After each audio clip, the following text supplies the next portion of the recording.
और दिल्ली सरकार के पूर्व मंत्री कपिल मिश्रा कुछ नया खुलासा कर रहे हैं, सीधे आपको सुनाते हैं। बताएं सर, शुरू करें। आज सत्याग्रह का दूसरा दिन है और बड़ी छोटी सी जानकारी मैंने मांगी थी कि 5 आम आदमी पार्टी के नेताओं के विदेश दौरों की जानकारी दी जाए। जब मैंने ये जानकारी मांगी थी तब भी मैंने ये बात कही थी कि अगर इनके पास छुपाने के लिए कुछ नहीं है, कुछ गलत नहीं किया है, तो जो जानकारी मैंने मांगी है वो बहुत छोटी सी है, 5 मिनट में दी जा सकती है।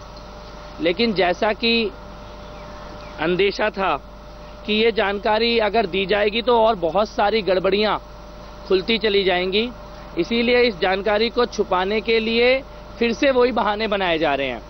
3 बहाने हैं इनके पास कि मैं भाजपा का एजेंट हूँ, मोदी का एजेंट हूँ, या मैं कुमार विश्वास के साथ हूँ, या फिर मैं आज ही क्यों बोल रहा हूँ, पहले क्यों नहीं बोला। इन 3 पर्दों के पीछे बार बार सच से बचने की कोशिश की जा रही है। ध्यान भटकाने के लिए हर तरह का तमाशा किया जा रहा है। एक झूठ को 100 बार बोलने की कोशिश की जा रही है। आज अरविंद जी के नाम एक और अपना बयान सुबह जारी कर रहा हूं और आज दोबारा इंतजार करूंगा कि कोई जवाब आएगा। बयान ये है, आदरणीय अरविंद जी, आज सत्याग्रह का दूसरा दिन है, आपके जवाब का इंतजार है। कल एक बहुत अजीब बात हुई। शाम के समय एक व्यक्ति मेरे ऊपर हमला करने के हिंसक इरादे से आया। भगवान साथ है और वो कुछ खास कर नहीं पाया, पर उसके तुरंत बाद जो कुछ हुआ वो बड़ा अजीब था। अभी उस व्यक्ति को पुलिस यहां से पकड़कर लेकर भी नहीं गई थी कि संजय सिंह जी ने एक प्रेस कॉन्फ्रेंस करके घोषणा कर दी कि वो बीजेपी का सदस्य है और कुछ फोटो मीडिया में रिलीज की गई। ये सब कुछ इतनी तेजी से हुआ जैसे लगा कि फोटो और डिटेल्स पहले से ही लेकर बैठे हुए थे। आनन फानन में आपने भी उसे रिट्वीट किया। 1 घंटे के बाद सारा सच सामने आ गया और इतना समय तो लगता भी है, पर इतनी देर में आपके यहाँ से पूरी दिल्ली में आम आदमी पार्टी के कार्यकर्ताओं को एक झूठ फैलाया गया बड़े प्लान्ड तरीके से।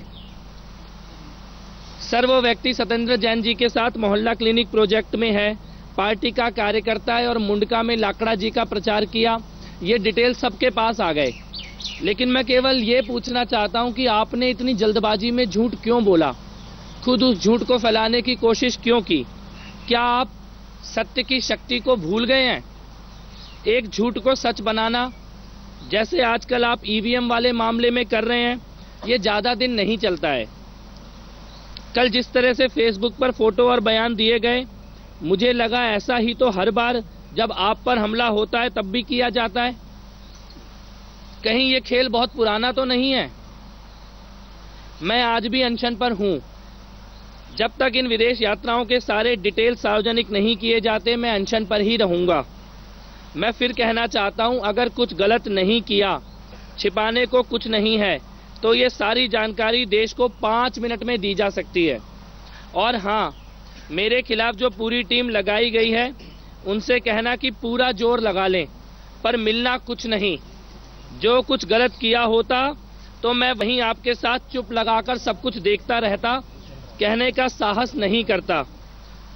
सर, आज भगवान साथ है। आपके ही आसपास के लोग, चौकीदार, चपरासी और ड्राइवर सारा सच बता देते हैं। सरकारी अधिकारी भी जानकारियां भिजवा रहे हैं। झूठ और छल की राजनीति को छोड़कर सत्य की शरण में आइए। आपसे पुनः आग्रह करता हूं, इन विदेश यात्राओं के डिटेल्स को देश को सार्वजनिक किया जाए। आपका कपिल मिश्रा। ब्रॉडकास्ट करो। एक चीज और है, आज 12 बजे एंटी करप्शन ब्यूरो जाऊंगा। टैंकर घोटाले से जुड़ी हुई कुछ और जानकारी वहां पर देकर आऊंगा। और भी कई तरह के भ्रष्टाचार के मामले मेरे सामने आ रहे हैं। संडे को सुबह 11 बजे अभी तक जो 2-3 बड़े मामले मेरे सामने आए हैं, उनका खुलासा करूंगा और उसके बाद उन मामलों को लेकर भी सीबीआई में जाऊंगा।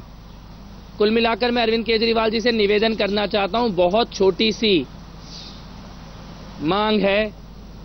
जैसे 5 गांव मांगे थे पांडवों ने, ऐसे बस 5 नेताओं की विदेश यात्राओं के डिटेल मांग रहा हूं। इतनी छोटी सी जानकारी अगर आप नहीं देंगे तब भी ये जानकारी कहीं ना कहीं से तो आई जाएगी। ये जानकारी छुपने वाली नहीं है।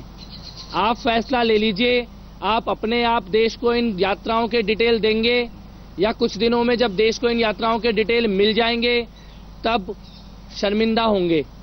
बस इतना ही कहना चाहता हूँ। ये आप कह रहे हैं संडे को आप जाएंगे 11 बजे, क्या संडे को 11 बजे और जो मामले आए हैं पिछले इतने सारे दिनों में, उनमें से 2-3 बड़े मामले हैं, उनका खुलासा करूंगा। तो ये वही मामले जो आपने जो ईमेल जनरेट की थी उसी पर आए, उसमें जो आ रहे हैं जी। एसीबी में जाके डिटेल दूंगा टैंकर स्कैम के। क्या बयान भी कुछ जारी होगा और एसीबी चीफ से भी मुलाकात होने का मेरे को तो है कि शायद होगी। 12 बजे का समय है सिविल लाइन पे। हाँ, तो कोई एक आध किसी के बारे में भी कोई जानकारी नहीं दी है उनकी, क्योंकि संजय कल कुछ आशीष खेतान ने कुछ जानकारी दी थी। कोई जानकारी नहीं दी है किसी भी तरह की।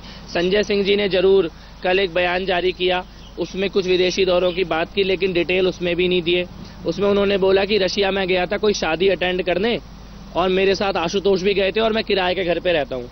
तो किराए के घर में कितने रहने वाले लोग रशिया जाते हैं शादी अटेंड करने और दोस्त भी जाता है। पैसे का सोर्स आज भी नहीं बताया गया है और बाकी नेताओं के छुपाए जा रहे हैं। इनमें से कुछ लोग तो सरकारी पैसे से भी गए हैं।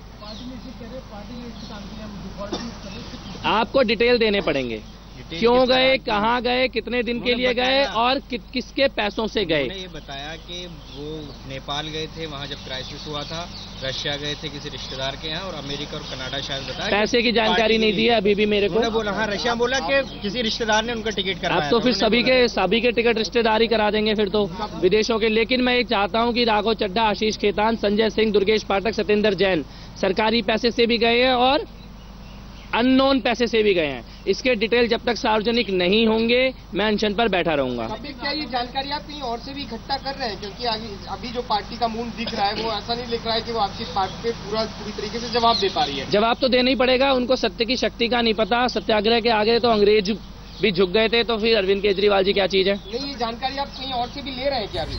भगवान साथ। तो कपिल मिश्रा ने एक बार फिर से सवाल उठाया है और साफ तौर पर आ चुकी उनके अनशन का दूसरा दिन है। उन्होंने साफ कर दिया है कि दिल्ली सरकार और अरविंद केजरीवाल को खास करके जो उन्होंने विदेशी दौरे का मुद्दा उठाया है 5 उनके नेताओं और मंत्रियों पर, उनका जवाब देना पड़ेगा। विदेशी दौरे में कहां वो गए, किसके पैसे से गए, कितने दिन के लिए गए, ये साफ करने के लिए बार बार वो कह रहे हैं और कह रहे हैं कि जब तक ये चीज साफ नहीं होगी अनशन उनका नहीं टूटेगा। और बड़ी खबर आपको बता रहे हैं, अब से कुछ देर पहले कपिल मिश्रा, दिल्ली के पूर्व मंत्री, उन्होंने बयान दिया। उन्होंने कहा उनके ऊपर जो हमला हुआ है, हमलावर को लेकर उन्होंने सवाल उठाया और कहा कि बीजेपी का बताने पर उन्होंने सवाल उठाया। क्या कुछ कहा, ये सुनते हैं।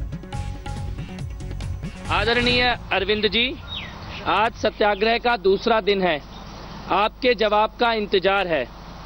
कल एक बहुत अजीब बात हुई। शाम के समय एक व्यक्ति मेरे ऊपर हमला करने के हिंसक इरादे से आया। भगवान साथ है और वो कुछ खास कर नहीं पाया, पर उसके तुरंत बाद जो कुछ हुआ वो बड़ा अजीब था। अभी उस व्यक्ति को पुलिस यहां से पकड़कर लेकर भी नहीं गई थी कि संजय सिंह जी ने एक प्रेस कॉन्फ्रेंस करके घोषणा कर दी कि वो बीजेपी का सदस्य है और कुछ फोटो मीडिया में रिलीज की गई।